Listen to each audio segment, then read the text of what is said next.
Hi guys, it's Marla and welcome back to my channel. So today I'm going to be sharing with you guys my pineapple empanada recipe. They are super delicious and easy to make, and they are like half crescent shaped cookies or pastries, and they're filled with pineapple and then they're covered in sugar, and they are amazing. They're to die for. So go ahead and join me as I make them.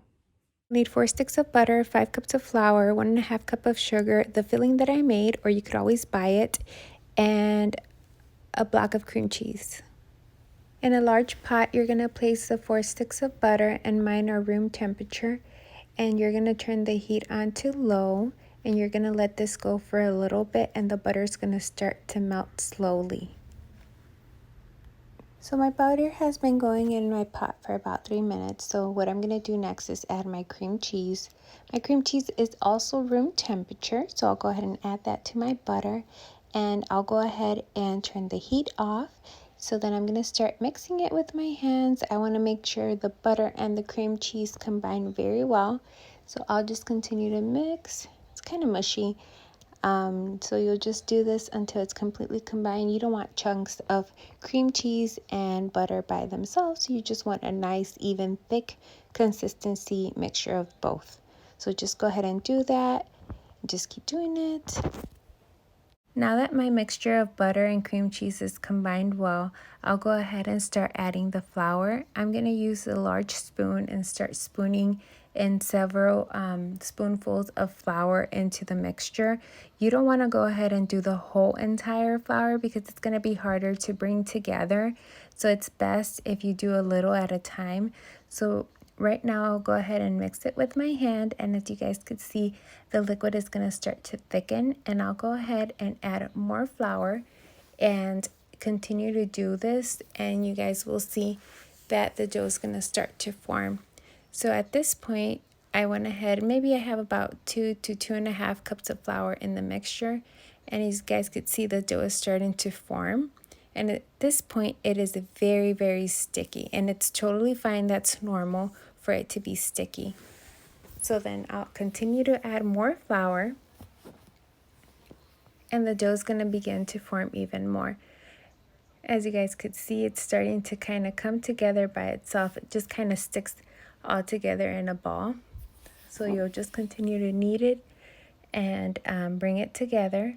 So at this point, whatever I have left, I'm just going to go ahead and dump it in and combine it and bring it together. And as you guys could see, the dough is starting to form.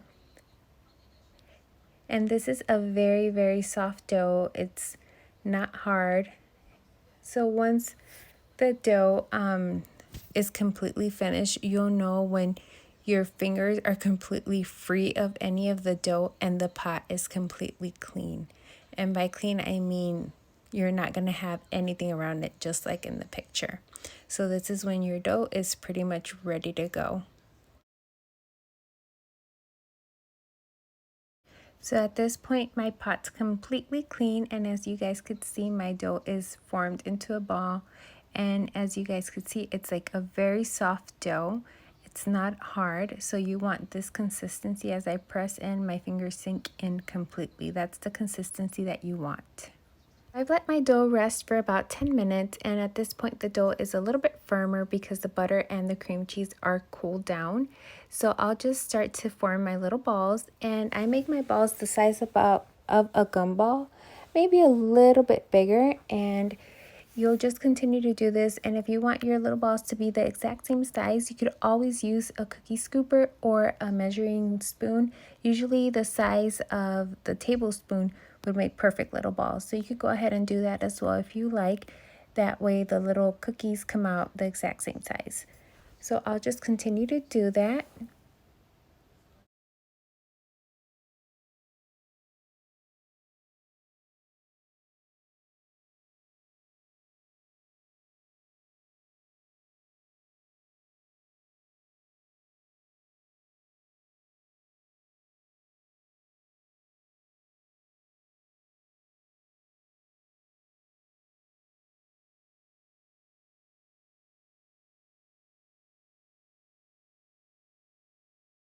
So once I was done, I got a total of 70 little balls. You'll need a plastic little bag. It was a Ziploc bag. I went ahead and cut it open, and this is what I'm going to use inside my tortilla press to start and make the little balls flat. If you don't have a tortilla press, you could always use a rolling pin to roll them out and use a round cookie cutter to make them. But I have a tortilla press, so that's usually what I do. And I'll go ahead and press it, and then I'll go ahead and add the pineapple filling inside. And I'll go ahead and fold it over and make my little the little edge around it, and the little edge is just kind of like a pinch and fold over, or pinch and twist, and I'll go ahead and show you guys. So I kind of pinch and fold over, pinch and fold over, pinch and fold over, and I just go all around. And I usually could work it best when I hold it in one hand and pinch with the other. There's people that do it on the little plastic, and I'll show you guys that method as well. For me, it's harder, but I'm still able to do it, so I'll go ahead and show you guys. So I'm going to go ahead and take another little ball, and I'm going to use the tortilla press and flatten the little tortilla out, or little ball out, and then I'm going to go ahead and fill it. And this is what I mean when you do it on the little plastic. So you'll go ahead and fold over. Make sure you press tight on the edges so it's sealed and the filling doesn't come out when you bake them. So this is what I mean. You leave it on the little plastic and you just pinch and fold over, pinch and fold over. It gives you the same result. I just have a harder time. I'm so used to having it in one hand and just pinching with the other. But this is another method that you guys could use. If you guys don't know how to do this, you could always use a fork or just fold them over.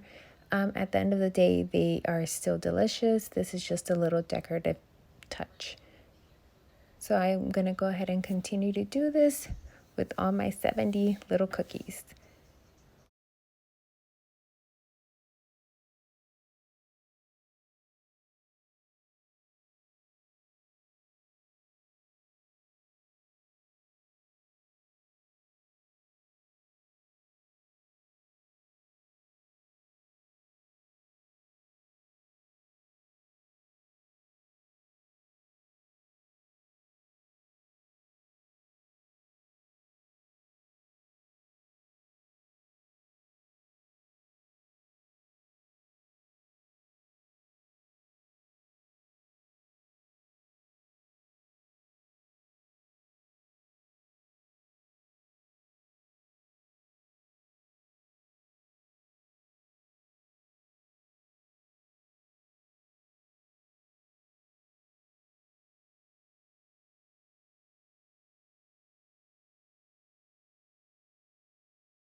I was able to fit all 70 cookies in 3 cookie sheets. Look how cute they are.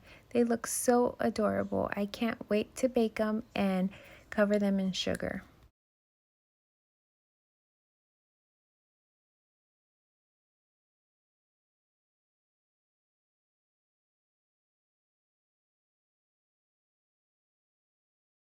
So once they come out of the oven, this is how you want them to look for underneath. They have a nice little golden yellowish color, and on the top it's slightly brown. I kind of like a yellowish color. And as soon as they come out of the oven, you want to go ahead and put them in the sugar, because if they cool down and you don't put the sugar on them, they're not going to stick. The sugar will not stick to them. So go ahead and do this as soon as you take them out the oven.